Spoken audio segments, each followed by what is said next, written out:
ഹരി ഓം. കൽക്കി രൂപികളായിരിക്കുന്ന എല്ലാ നാരായണന്മാർക്കും ബൈബിൾ സന്ദേശത്തിലേക്ക് സ്വാഗതം. ഇന്ന് നമ്മൾ ബൈബിൾ സന്ദേശത്തിന്റെ 18ാമത്തെ പാഠമാണ് പഠിക്കാൻ പോകുന്നത്. ഇന്ന് നമ്മൾ പഠിക്കാൻ പോകുന്ന സ്നേഹത്തിന്റെ ഒരു സന്ദേശമാണ്. എന്താണ് സ്നേഹത്തെ കുറിച്ച് ക്രിസ്തു ഭഗവാൻ നമ്മളോട് പറയുന്നത് നോക്കാം. പൂർണ്ണമായ സ്നേഹം ഭയത്തെ ബഹിഷ്കരിക്കുന്നു. ഭയപ്പെടുന്നവൻ സ്നേഹത്തിൽ പൂർണ്ണനായിട്ടില്ല. ഞാൻ ദൈവത്തെ സ്നേഹിക്കുന്നു എന്ന് ആരെങ്കിലും പറയുകയും സ്വന്തം സഹോദരനെ ദേഷിക്കുകയും ചെയ്താൽ അവൻ കള്ളം പറയുന്നു.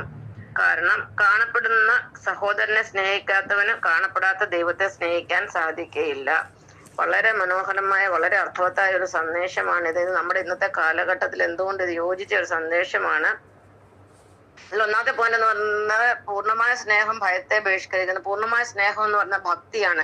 നല്ല ഈശ്വരഭക്തിയുള്ള ഒരു വ്യക്തിക്ക് ഒരിക്കലും ഭയം ഉണ്ടാവത്തില്ല. സത്യം പറഞ്ഞാൽ എനിക്ക് ഒന്നിനെയും ഭയമില്ല. അത് കുഞ്ഞുനാൾ തൊട്ട് എനിക്ക് ഒന്നിനെയും ഭയമില്ല. കാരണം ചെറുപ്പം തൊട്ട് ഞാൻ വളരെയധികം ഭക്തിയിൽ കൂടെ വളർന്ന ഒരാളാണ്. അതാണ് പൂർണ്ണമായ സ്നേഹം ഭയത്തെ ബഹിഷ്കരിക്കുന്നു. രണ്ടാമത്തെ, ഭയപ്പെടുന്നവൻ സ്നേഹത്തിൽ പൂർണ്ണനായിട്ടില്ല. നമുക്ക് ഭയമാണ്, എല്ലാത്തിലും പേടിയാണെങ്കിൽ നമ്മൾ ഒരിക്കലും സ്നേഹത്തിൽ പൂർണ്ണമായിട്ടില്ല, ഭക്തിയിൽ പൂർണ്ണമായിട്ടില്ല.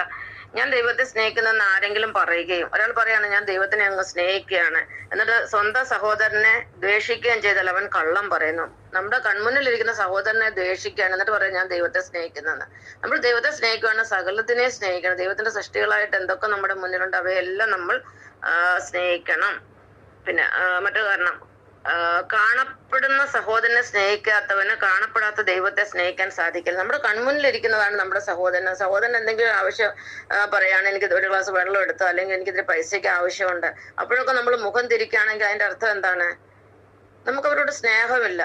അതിന്റെ കാരണം എന്താണ്? നമ്മൾ അവിടെ കള്ളം പറയാണ്. എന്നിട്ട് ആ വ്യക്തി തന്നെ പറയാണ് എനിക്ക് ദൈവത്തിനോട് ഭയങ്കര സ്നേഹമാണ്, ഞാൻ ദൈവത്തിൽ വളരെയധികം വിശ്വസിക്കുന്നു, ഞാൻ വലിയൊരു വിശ്വാസിയാണ് എന്നൊക്കെ പറയുകയും ഒരു സഹോദരന് ആവശ്യം വന്നാൽ സഹായിക്കുകയും ചെയ്യാതിരുന്നു കഴിഞ്ഞാൽ അവൻ കള്ളം പറയാണ് ദൈവവിശ്വാസിയാണെന്നുള്ളത്.